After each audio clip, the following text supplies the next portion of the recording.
auxquelles je croyais parfaitement. Je me suis très souvent trompé dans ce métier. J'ai joué des pièces que je croyais très bonnes, elles l'étaient, mais ça n'a pas marché. C'est impossible à savoir. Ne me demandez pas, je vous donnerai mon, comment dirais-je, ce que je répète souvent quand il y a des interviews ou des choses comme ça, c'est un métier où il n'y a pas de base, il n'y a pas de règles, il n'y a pas de critères. On peut partir en disant « Oh, ça fera quelque temps, c'est joli à faire, mais enfin, ça ne va pas faire. » Et ça dure 3 ans. Et puis le contraire se fait. J'ai joué une pièce il y a quelques années avec Madeleine Robinson à l'Espace Cardin, une pièce qui s'appelait La Villa Bleue, pièce de Jean-Claude Brisseville. Donc c'était tous des atouts. Et c'était moi qui avais demandé à Madeleine de revenir au théâtre à Paris alors qu'elle ne voulait plus mettre les pieds à Paris. Je me rappelle de la pièce. Vous vous souvenez, La Villa Bleue. Eh bien, elle n'a jamais voulu, c'est drôle que je parle de ça parce que j'attends un coup de fil d'elle justement là maintenant, ce qui prouve qu'on est toujours resté en contact. Mais ça a été un bide. On a fait 32 représentations avec une pièce que j'adorais, des rôles que j'adorais. Le retour de Madeleine, j'allais dire Barbulé, puisqu'elle est une amie à vous, le retour de Madeleine Robinson au théâtre, tout ça, eh ben non. Il n'y a pas de règles, c'est comme on le dit aussi toujours. S'il y avait des règles, s'il y avait des lois, il y aurait des petits tiroirs, on ouvrirait, qu'est-ce qu'il faut ça. Puis, rien ne compte. Il y a des fois où on dit qu'il faut absolument qu'une pièce démarre en début de saison, septembre-octobre, après c'est fichu. Ce n'est pas vrai. Il y a des pièces qui démarrent et ça ne marche pas du tout. Il y a des pièces qui démarrent au mois de mai, alors que tout le monde dit mais maintenant les gens vont partir en vacances, et puis le bouche à oreille est merveilleux. Et... Non, il y a même des pièces qui commencent en mois de juillet-août. Hein, tout le temps pour maintenant. les gens qui restent à Paris. Quand j'étais jeune, ça n'existait pas.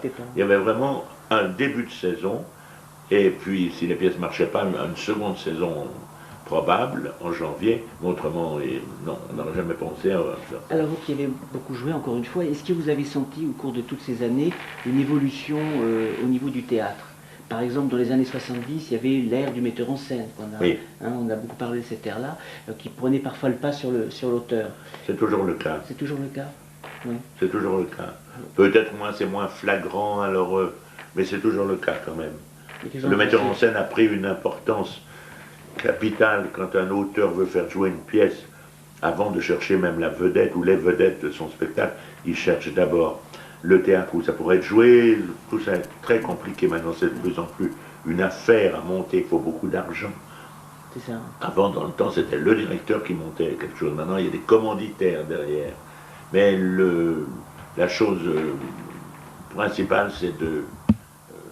comment dirais-je, je ne sais plus, parce que vous m'avez posé une question très précise, et j'ai le temps de vous leur répondre à trop de choses à la fois. Non, par rapport au rôle du metteur en scène, qui oui, voilà, absolument. Non, ben oui, j'allais dire, quand j'étais jeune, c'était beaucoup moins. Il y a eu le Cartel, il y a eu tous les gens, il y a eu Gaston Batti, Dulin, Pétoyev et Jouvet. Et ça, c'était très important. Mais enfin, ce n'était pas la chose primordiale.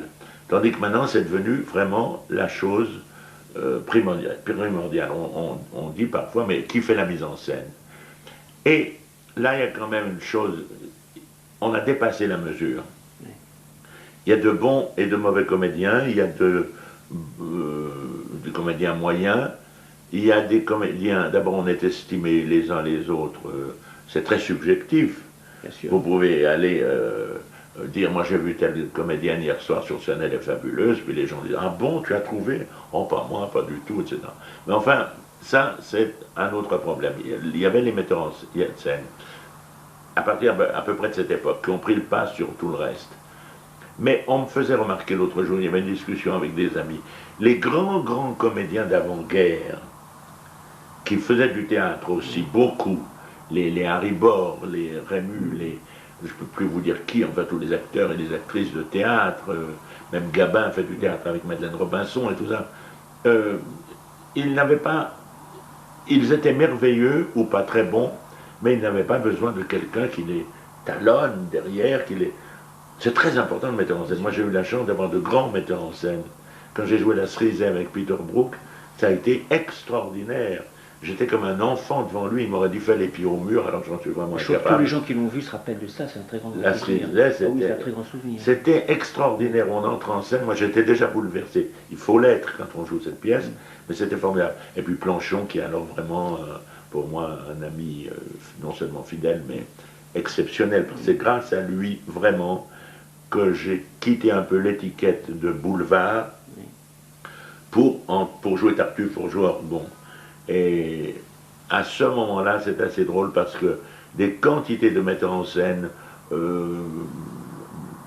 non pas de province, mais enfin un peu engagés dans des théâtres périphériques ou des choses comme ça, qui jamais n'auraient songé à moi avant.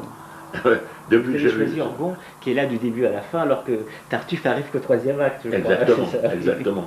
Du reste, Planchon disait une chose très juste, il disait Tartuffe, la pièce ne devrait pas s'appeler Tartuffe, elle devrait s'appeler Orgon, car tout tourne autour de lui, des réactions de cet homme vis-à-vis de celui qui s'est introduit dans la maison.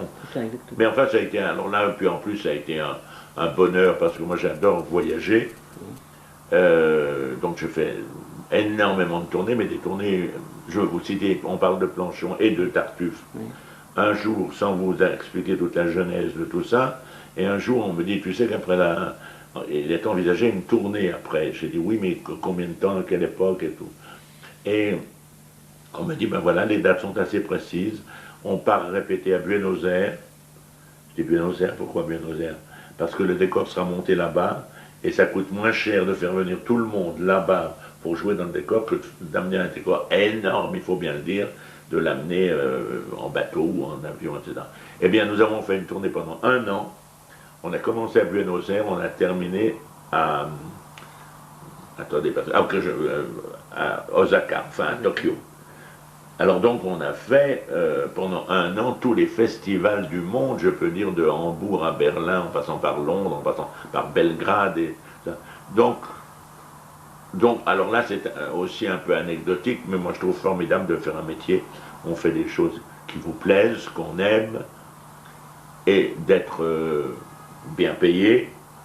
Et puis quand on aime ce métier, ou du moins les voyages, être tout à fait satisfait. Donc là, ça s'est très bien passé. Et quand les gens viennent vous voir après les pièces pour vous exprimer leur bonheur, ça vous fait plaisir vraiment? Ah oui, ça oui.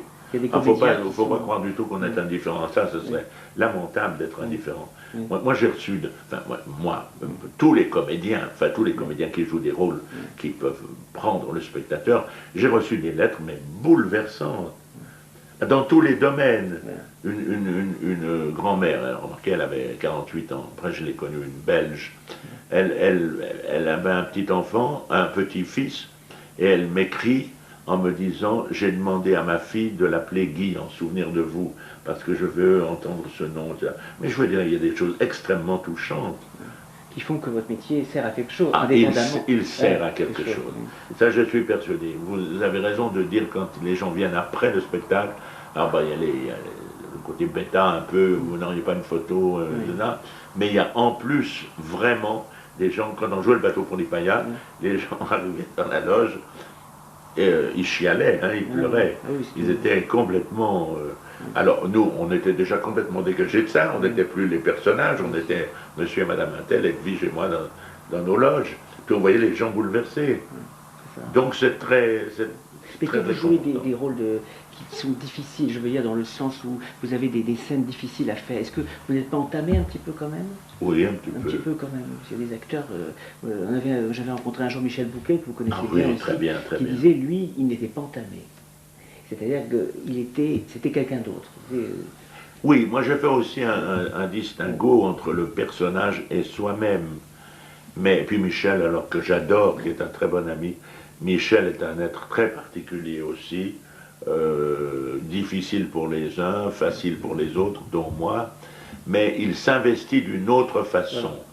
Mais là où, si vous voulez, on se retrouve, c'est pas le fait de quitter un personnage qui vous aurait blessé et puis après de continuer à vivre avec lui. C'est au contraire mettre dans le rôle que vous jouez tout ce qui a été, que vous pouvez prendre à gauche et à droite de votre vie. Voilà.